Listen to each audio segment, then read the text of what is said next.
नमस्कार, मैं धर्मेंद्र कुमार। प्रगति क्लासेस के YouTube चैनल में आप सभी का बहुत बहुत स्वागत। बात करेंगे प्राथमिक शिक्षक चयन परीक्षा 2025 और प्रगति परीक्षा टेस्ट सीरीज क्रमांक 18। काफ़ी महत्वपूर्ण प्रश्न लिए गए हैं। पहला प्रश्न है, किसी जगह फ्लोरा और फौना क्या सूचित करता है? तो देखो, फ्लोरा जो है वह वनस्पति को सूचित करता है और फौना जंतु को सूचित करता है। तो इसको याद रख लेना, फौन जंतु के पास होता है तो फौना जंतु को सूचित करता है और फ्लोरा वनस्पति को सूचित करता है। अगला प्रश्न है, जल यौगिक किन तत्वों से बना होता है? तो जल का जो अणुसूत्र है वो H2O है। अब H2O है तो एक तो ये हाइड्रोजन से बनेगा, हाइड्रोजन, और दूसरा बनेगा ये ऑक्सीजन से, ऑक्सीजन। और जल सर्वोत्तम विलायक है, सर्वोत्तम विलायक कहते हैं सभी चीज को, ये घोल देता है। और इसका जो परमाणु भार होता है वह 18 होता है। ठीक है, इसका परमाणु भार या अणुभार कितना होता है? 18 होता है। ठीक है, अगला प्रश्न देख लेते हैं। प्रश्न नंबर 3 है, वायुमंडल में जल किस रूप में पाया जाता है? तो वायुमंडल में जो जल पाया जाता है वह जलवाष्प के रूप में पाया जाता है। 4.5% जलवाष्प पूरे वायुमंडल में है, जो कि संघनन की क्रिया के द्वारा फिर वर्षा का रूप धारण कर लेती है। तो अगला प्रश्न है, विश्व मौसम दिवस कब मनाते हैं? तो ये 23 मार्च को मनाया जाता है। 23 मार्च को मनाते हैं क्योंकि 23 मार्च 1950 में विश्व मौसम संगठन की स्थापना हुई थी और इसका जो मुख्यालय है वो जेनेवा में है। मुख्यालय जेनेवा, स्विट्जरलैंड। जेनेवा स्विट्जरलैंड में क्या है? मुख्यालय है, याद रख लेना। इसलिए 23 मार्च को विश्व मौसम दिवस मनाया जाता है। अगला प्रश्न है, प्रकृति का महत्व किसे कहते हैं? तो प्रकृति का महत्व कहा जाता है जीवाणु और कवक के लिए, क्योंकि जीवाणु और कवक अपघटक के रूप में कार्य करते हैं और सड़े गले पदार्थों को उनके और ज़्यादा अपघटित कर देते हैं, उनका जीव द्रव्य पूरा पी जाते हैं वो।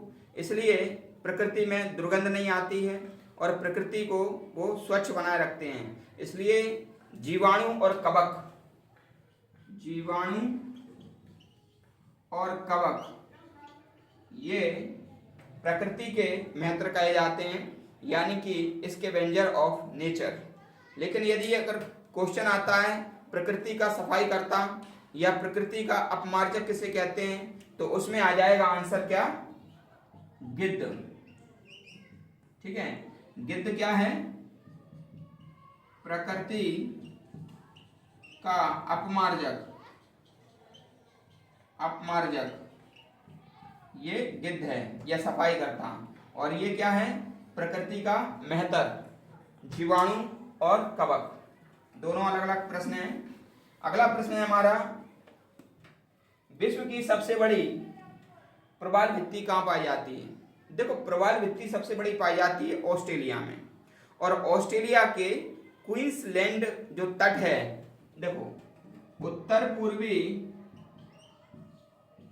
पूर्वी ऑस्ट्रेलिया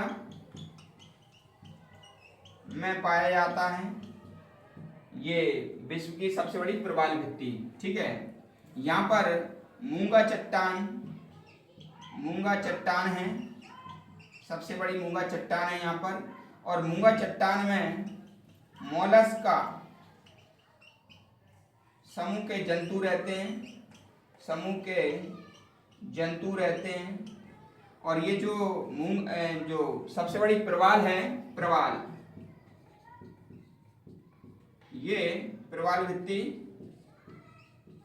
क्वींसलैंड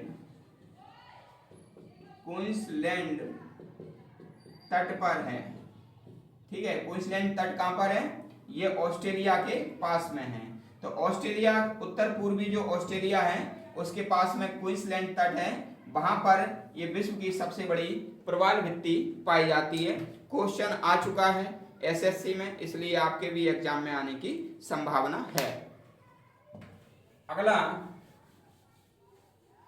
प्रश्न है हमारा, किसे भारत का पहला चिपको आंदोलन कहा जाता है? ठीक है, तो बिश्नोई आंदोलन है, बिश्नोई आंदोलन, बिश्नोई आंदोलन ये 18वीं सदी में चलाया था, 18वीं सदी में चलाया गया था और अमृता देवी बिश्नोई के नेतृत्व में चलाया गया था। 363 व्यक्ति ने आहुति दी थी, व्यक्तियों ने आहुति दी थी। ठीक है, और ये वन जीव और जंतु के संरक्षण के लिए था, संरक्षण के लिए। ठीक है, तो जो विश्व की किसे भारत का पहला चिपको आंदोलन, चिपको आंदोलन 1973 का है और चिपको आंदोलन से पहले 18वीं सदी में जो वृक्ष और वन्य जीव और जंतुओं को संरक्षण के लिए अमृता देवी बिश्नोई के नेतृत्व में राजस्थान में, कहाँ पर? राजस्थान में ये आंदोलन चलाया गया था, बिश्नोई आंदोलन। और इसमें 363 व्यक्तियों ने अपनी शहादत दी थी, इसलिए इन्हें पहला चिपको आंदोलन कहते हैं, क्योंकि चिपको आंदोलन 1973 का है, यानी कि 20वीं सदी का है और ये 18वीं सदी में चल गया था, लेकिन ज़्यादा प्रचारित नहीं हो पाया। अगला प्रश्न देख लेते हैं, भारत में कार्बन टैक्स कब से लगाया गया? 1 जुलाई 2010, याद रख लेना, 1 जुलाई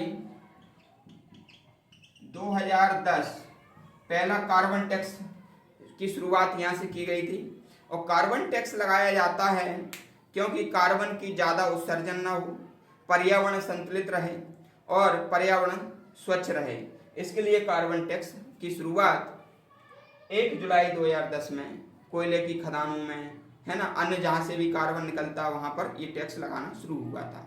ठीक है, तो आज का हमारा ये टेस्ट सीरीज कैसा लगा कमेंट्स करके बताएं और वीडियो को अधिक से अधिक लोगों तक शेयर करें। जो व्यक्ति नए हैं वो चैनल को सब्सक्राइब करें। और वर्ग 3 की सफलता में 300 वीडियो ये भागीदारी होंगे और जो व्यक्ति ये 300 वीडियो अपने रजिस्टर में लिख करके और इनको याद करेगा, निश्चित रूप से आपका जो नया सिलेबस है वो इन वीडियो से परे नहीं है, वीडियो के अंतर्गत है। और इसमें मैं वही क्वेश्चन लाता हूं जो कि आपके एग्जाम की दृष्टि से प्रासंगिक हैं, इसलिए आप कहीं गुमराह ना हों। और ये जो वीडियो आ रहे हैं अच्छे से इनका अध्ययन करें। अभी तो 1 वीडियो आ रहा है, 2 वीडियो आ रहे हैं, लेकिन कुछ ही समय में वीडियो की संख्या बढ़ने वाली है। कम से कम 4-5 वीडियो एक दिन में आएंगी और अधिकतम शायद 10 भी आ सकती हैं। तो इसलिए कोशिश करना कि पूरी वीडियो याद हो जाए, क्योंकि समय कम है और वीडियो लाना है ज़्यादा, क्योंकि आपका सिलेबस ज़्यादा है। तो इसलिए मैं आपसे कह रहा हूँ कि अभी से आप अच्छी तैयारी करें। सिलेबस ज़रूर बदला है, लेकिन आप जो मेहनत बढ़ा देंगे तो आपका सिलेक्शन निश्चित रूप से हो जाएगा। और यही शुभकामनाएं हैं। ठीक है, मिलते हैं नेक्स्ट वीडियो में। सभी का धन्यवाद।